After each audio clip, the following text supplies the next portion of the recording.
पहले test match में श्रीलंका को हरा के South Africa World Test Championship के टेबल में दूसरे नंबर पे पहुंच गई है। मतलब फिलहाल के टेबल के हिसाब से इंडिया और साउथ अफ्रीका के बीच ये फाइनल होना चाहिए, जैसा कि T20 वर्ल्ड कप में हुआ था। लेकिन ये टेबल बहुत ही कॉम्प्लिकेटेड है और मैं आपको फ्रैंकली बताऊं, हर मैच के साथ ये टेबल फ्लक्चुएट कर रही है। टीम इंडिया, जो एक वक्त लग रहा था कि इस टेबल में टॉप पे बहुत आगे है और शायद वो रुकेगी नहीं, लेकिन वो न्यूजीलैंड के साथ अपने तीनों होम मैचेस हार गई, सेकंड पोजीशन पे आ गई और फिर लगा कि शायद अब आगे का रास्ता बहुत मुश्किल है। लेकिन इंडिया ने पर्थ टेस्ट में ऑस्ट्रेलिया को हरा दिया, वापस टॉप पे पहुंच गई और ऑस्ट्रेलिया पहुंच गई दूसरे नंबर पे। साउथ अफ्रीका, जिनके बारे में मैंने आपको एक अलग वीडियो में बताया था कि उनके पास सबसे रियलिस्टिक चांस है, क्योंकि उनका बचा खुचा शेड्यूल उनके फेवर में है। अब साउथ अफ्रीका के पास सिर्फ 3 टेस्ट मैचेस बचे हैं और तीनों होम में हैं वर्सेस एशियन टीम्स। यानी कि अगला टेस्ट मैच उनका श्रीलंका के साथ है, जो सेकंड टेस्ट मैच है, और उसके बाद पाकिस्तान के साथ वो अपने होम में 2 टेस्ट मैचेस खेलेंगे। और मेरे ख्याल से साउथ अफ्रीका को इससे गोल्डन अपॉर्चुनिटी नहीं मिलेगी फाइनल खेलने की। पहली बार में भी वो फाइनल के बहुत करीब आके रह गए थे, सेकंड टाइम में भी वो थर्ड होकर रह गए थे, लेकिन इस बार साउथ अफ्रीका मेरे ख्याल से one of the finalist definitely रहने वाले हैं, क्योंकि उनके बचे 3 मैचेस में उनको सिर्फ 2 मैचेस जीतने हैं और 2 मैचेस जीत के मोर और लेस साउथ अफ्रीका की क्वालिफिकेशन कंफर्म हो जाएगी। आपको याद दिला दूं कि पहले मैच में श्रीलंका के खिलाफ उन्होंने श्रीलंका को सिर्फ 42 पे ऑल आउट कर दिया था पहली इनिंग्स में, और फिर 501 का टारगेट दिया था। श्रीलंका ने बैटिंग से दूसरी इनिंग्स में थोड़ी एफर्ट दिखाई, लेकिन 501 तो कहीं से भी चेज नहीं होने वाला था और बुरी तरीके से हार गई श्रीलंका की टीम। साउथ अफ्रीका की टीम दूसरा टेस्ट मैच भी मोर और लेस श्रीलंका के खिलाफ जीत जाना चाहिए। और पाकिस्तान फिलहाल जिस फेज में चल रही है, south Africa definitely the favourites, और पाकिस्तान के साथ अगर वो श्रीलंका के साथ अगला मैच जीत जाती है तो 2 में से सिर्फ 1 मैच जीतने हैं, जो कि मेरे ख्याल से डेफिनेटली साउथ अफ्रीका जीत जाएगी। तो साउथ अफ्रीका मोर और लेस फाइनल में पहुंच जाएगी। वो ऑलरेडी सेकंड पोजीशन पे है और फिलहाल उनकी पोजीशन बहुत सेफ दिख रही है। उनका ओवरऑल परसेंटेज 59.26 है और 2 मैच जीतने के बाद वो 60 के ऊपर चले जाएंगे। टीम इंडिया, जो फिलहाल टेबल टॉपर्स हैं 61 परसेंटेज के साथ, लेकिन उनके बचे चारों मैचेस जो ऑस्ट्रेलिया के साथ हैं उसमें टीम इंडिया को एटलीस्ट 2 मैचेस तो जीतने ही जीतने हैं। और 2 मैचेस जीतने का मतलब है बॉर्डर गावस्कर ट्रॉफी में 3 टेस्ट मैचेस इंडिया जीत जाएगी, ट्रॉफी जीतना होगा इवेंचुअली। अब इंडिया के लिए ये जो बचे मैचेस हैं वो सिर्फ बॉर्डर गावस्कर ट्रॉफी नहीं है, बल्कि वर्ल्ड टेस्ट चैंपियनशिप का फाइनल भी है। अगर इंडिया 2 मैचेस जीत जाती है और 1 मैच ड्रॉ भी कर लेती है, या अगर नहीं भी कुछ कर पाती है, तो भी इंडिया एक स्ट्रॉन्ग चांस में रहेगी, क्योंकि Australia is one of the strongest competitors. और इंडिया अगर अगला 2 मैच जीतती है तो ऑस्ट्रेलिया के पॉइंट्स भी इवेंचुअली कम हो जाएंगे और फिर ऑस्ट्रेलिया इस रेस से बाहर हो जाएगी। ऑस्ट्रेलिया के बारे में मैं आपको बता दूं कि ऑस्ट्रेलिया के ये 4 टेस्ट मैचेस के बाद ऑस्ट्रेलिया श्रीलंका जाएगी और वहां पर भी जाकर ऑस्ट्रेलिया को 2 टेस्ट मैचेस खेलने हैं। फिलहाल ऑस्ट्रेलिया की ओवरऑल परसेंटेज 57.69 है और ऑस्ट्रेलिया को इंडिया के साथ बचे 4 और श्रीलंका के साथ बचे 2, मिलाकर 6 टेस्ट मैचेस बचे हैं, जिसमें से एटलीस्ट 4 जीतने हैं।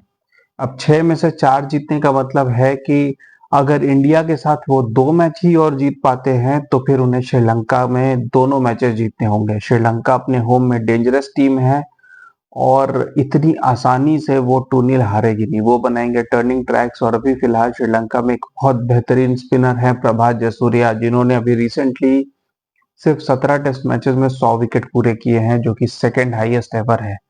बाकी भी श्रीलंका में यूटिलिटी स्पिनर्स हैं, लेकिन 1-2 वर्ल्ड क्लास स्पिनर्स हों तो फिर दूसरी टीम पे प्रेशर आता है। और टर्निंग ट्रैक्स पे हमें सबको पता है कि ऑस्ट्रेलिया की टीम कितना बुरा स्ट्रगल करती है। तो मेरे ख्याल से श्रीलंका भी इतनी आसानी से हारेगी नहीं, तो ऑस्ट्रेलिया यही चाहेगी कि वो बचे मैचेस में इंडिया के साथ कुछ डोमिनेंट पोजीशन दे। न्यूजीलैंड, जो काफी आगे चल रही थी रेस में, इंडिया को 3 हराने के बाद डेफिनेटली उन्होंने बहुत मेजर सरप्राइज दिया था, लेकिन वो अपना पहला मैच इंग्लैंड के साथ बुरी तरीके से हार गई 8 विकेट के साथ। जबकि एक पॉइंट था जब न्यूजीलैंड गेम में आगे थी, जब उन्होंने इंग्लैंड को 70 फॉर 4 कर दिया था अपने 350 के जवाब में। लेकिन Harry Brook, Ben Stokes, Ollie Pope और लोअर ऑर्डर ने मिलकर इंग्लैंड को 150 की लीड दिलाई और सेकंड इनिंग्स में ब्राइडन कार्स ने 6 विकेट ले लिए और फिर जो 100 रन का टारगेट था वो इंग्लैंड ने तेजी से खेलते हुए 2 विकेट की लॉस पे कवर कर लिया। तो फिलहाल इंग्लैंड तो ऑलरेडी रेस से बाहर थी, लेकिन न्यूजीलैंड को इस मैच से हराकर उन्होंने एक तरीके से न्यूजीलैंड को भी इस रेस से बाहर कर दिया है, क्योंकि न्यूजीलैंड इस वक्त 50% पर है और उनके सिर्फ 2 टेस्ट मैच बाकी हैं वर्सेस इंग्लैंड एट होम। ये 2 टेस्ट मैचेस अगर न्यूजीलैंड जीत भी जाता है तो भी न्यूजीलैंड की ओवरऑल परसेंटेज सिर्फ 57 तक होगी और न्यूजीलैंड अब एक तरीके से ऑफिशियली वर्ल्ड टेस्ट चैंपियनशिप की रेस से एलिमिनेट हो चुका है। तो फिर से आपको याद दिला दूं कि इस रेस में फिलहाल सिर्फ 4 टीम्स बनी हुई हैं, इंडिया, साउथ अफ्रीका, ऑस्ट्रेलिया और श्रीलंका। श्रीलंका के लिए काम थोड़ा मुश्किल है क्योंकि श्रीलंका को अगले मैच में साउथ अफ्रीका को हराना है और फिर दोनों मैचेस में ऑस्ट्रेलिया को हराना है। तो साउथ अफ्रीका हराना फिलहाल पहले टेस्ट मैच की परफॉर्मेंस देखने के बाद मुश्किल लग रहा है, लेकिन आज के टाइम में किसी भी चीज को रूल आउट नहीं किया जा सकता। तो श्रीलंका अगर अगले मैच में साउथ अफ्रीका को हरा देती है तो फिर उन्हें ऑस्ट्रेलिया को 2-0 हराना होगा और अगर ऑस्ट्रेलिया को 2-0 हरा देती है तो फिर श्रीलंका का एक तगड़ा चांस बन जाएगा। श्रीलंका भी अभी 50% पर है, same as New Zealand, but Sri Lanka के 3 मैचेस हैं, इसीलिए श्रीलंका के पास एक चांस है। लेकिन श्रीलंका के पास चांस तभी वैलिड है अगर श्रीलंका अपने बचे 3 मैचेस जीत जाती है। तो टास्क सिंपल है गाइस, मैं एक बार फिर से आपके लिए रिपीट कर दूं। साउथ अफ्रीका को अपने बचे 3 मैचेस में से 2 जीतने हैं, एक श्रीलंका के साथ और 2 पाकिस्तान के साथ, और तीनों के तीनों होम में होने हैं। तो इस 3 में से 2 मैचेस साउथ अफ्रीका को जीतने हैं and they will be through. India को बचे 4 मैचेस में से एटलीस्ट 2 जीतने हैं और अगर एक मैच और ड्रॉ भी हो जाए तो India will be 100% confirmed. Otherwise अगर सिर्फ 2 जीतते हैं और 2 हारते हैं then they will have to wait for the other results. अगर 3 जीत जाती है टीम इंडिया बचे 4 में तो दे आर 100% थ्रू। ऑस्ट्रेलिया की बात करें तो ऑस्ट्रेलिया के 4 होम में इंडिया के साथ और 2 श्रीलंका के साथ अवे, और इन 6 में से ऑस्ट्रेलिया को एटलीस्ट 4 मैचेस जीतने हैं। और फाइनली जैसा कि मैंने बताया श्रीलंका को अपने बचे 3 मैचेस जीतने हैं।